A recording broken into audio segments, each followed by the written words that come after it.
Halo guys, balik lagi di channel gue, di channel Tito APR. Oke, di video kali ini gue mau ngasih lihat ke kalian tentang project kos rumah industrial. Jadi pada project kali ini gue lagi garap suatu project kos-kosan industrial yang berkonsepkan industrial. Jadi posisinya itu ada di Tanjung Priuk. Jadi schedule gue hari ini visit untuk melihat proses pertama untuk pembongkaran serta persiapan untuk pondasi serta struktur untuk bangunan. Jadi selain daripada desain yang sudah kita buat, jadi kita juga paling penting untuk dari bangunan itu kan masalah struktur dan pondasi. Jadi gambar kerja pun gue sudah buatin detail dari kolom, dari sloof, dari pondasi, semua itu udah gue buatin detail lembar kerjanya. Nanti gue juga bakal share ke kalian. Jadi semua itu utamanya adalah struktur ya, yang paling pertama utama dari bangunan itu gitu. Jadi nanti gue kasih lihat ke kalian dari proses awal pembangunan rumah kos industrial ini sampai nanti selesai kayak gitu. Jadi kalian tonton terus videonya sampai selesai. Nanti gue akan bagi beberapa part video, nanti kalian bisa lihat proses-prosesnya. Barangkali kalian juga bisa menjadi inspirasi buat kalian juga. Gak lupa juga nanti akan budget-budgetnya akan gue share ke kalian. Oke, gitu aja. Nanti kita lihat terus yuk, simak videonya sampai selesai.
Kalau misalnya tadi kita udah lihat semua pondasi dan struktur itu sudah dikerjakan oleh tim di lapangan saya, kita lanjut lagi kita ke pengecoran di lantai 2. Nah, jadi dari proses awal gambar kita serahkan ke tim pekerja lapangan saya, itu kurang lebih memakan waktu untuk bongkar dan pasang pondasi semua struktur itu sampai selesai itu membutuhkan waktu 2 minggu dengan luasan 120 meter. Dengan pekerja itu kurang lebih 11 orang. Nah, jadi kita di proses 2 minggu itu udah benar-benar beres dan kita udah siap untuk melakukan pengecoran di lantai 2. Jadi kita sudah setting bondeknya sesuai dari gambar kerja.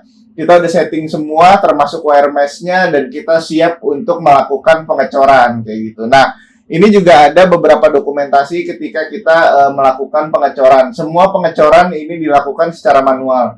Karena kalian lihat sendiri untuk memasuki proyek ini, kita benar-benar mempunyai akses yang sempit. Karena posisinya ini di dalam gang, jadi kita mau nggak mau semua melakukannya manual. Jadi dengan perbantuan kurang lebih pas pada saat pengecoran itu, kita kurang lebih ada 16 orang untuk membantu pengecoran karena harus 1 hari selesai.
Lanjut lagi, kalau misalnya tadi pengecoran kita udah selesai semua, kita lihat sekarang progres yang kita lakukan ini adalah finishing. Jadi setelah kita pengecoran itu, kita mulai lagi naikin hebel, kita mulai lagi pasang berdasarkan lembar kerja yang udah kita buat, mapping layout, kamar mandi, kamar kos, semua udah kita mapping dan udah dibentuk dari rangkai dari awal. Semua titik pondasinya kita udah siapin semua, jadi udah tinggal naik hebel dan lanjut di finishing atau di acian. Jadi emang kan kita udah bahas dari awal bahwa konsep awalnya itu memang kita konsepin di kos industrial ini benar-benar looknya mau industrial dan benar-benar terlihat unfinished. Jadi semua aciannya ini kita memakai acian mortar, jadi finishingnya benar-benar acian mortar. Dan ada beberapa spot untuk sebagai background atau wall treatment itu yang ada yang kita memang cover dengan cat. Cuman nggak banyak yang kita cover dengan cat, cuman sebagai aksen aja. Nah, kalau misalnya di proses kita saat ini kita mau kasih lihat ke kalian, banyak banget kan kalian yang kemarin-kemarin nanya proses pengacian dan abis itu proses-proses gosok dan lain-lain. Nah, di sini saya juga share untuk tips and trick juga ngelihat cara kerja gimana sih proses-proses pembuatan kos industrial ini. Jadi saya juga ada kasih lihat untuk beberapa contohnya untuk masalah acian, terus setelah dari acian itu nanti ada dipoles lagi, dipolesnya dalam arti digosok ya agar lembut. Tentu proses acian itu kita melewati sebelum acian itu ada plesteran. Nah, plesteran itu ya standarnya sama aja kayak misalnya pada umumnya pakai semen biasa, semen hitam. Kalau kan kalian juga kemarin banyak yang tanya, "Bang, plesterannya harus pakai mortar juga nggak?" Enggak. Jadi kalau misalnya untuk plesteran sebelum acian itu cukup dengan semen biasa dicampur pasir. Ya kayak biasa pada umumnya aja lah. Tapi memang treatment mortarnya ini atau acian expose ini yang nanti kita buat. Nah, terus banyak juga dari kalian yang tanya cara buat wall dekoratif yang dibilang, "Bang, itu cara bikin kotak-kotaknya kayak gimana?" Terus udah gitu kalian juga sempat banyak tanya cara buat lubangnya gimana. Nah, di sini juga ada contoh-contoh pengerjaan ketika pembuatan wall dekoratif atau wall treatment yang ada di kos industrial ini. Jadi kalian bisa lihat cara-caranya ini udah ada di sini semua. Jadi kalian bisa simak dan bisa jadi referensi untuk tukang-tukang kalian atau pekerja-pekerja kalian yang akan eksekusi nantinya kalau untuk dibuat wall treatment.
Proses untuk kabel expose. Kalau sebelumnya kan di rumah saya itu kemarin saya kasih tutorial itu pakai kabel expose dengan menggunakan pipa air. Nah, sebenarnya karena kenapa kemarin saya pakai pipa air, karena memang di material di dekat saya ini emang belum ada pipa conduit yang berwarna hitam.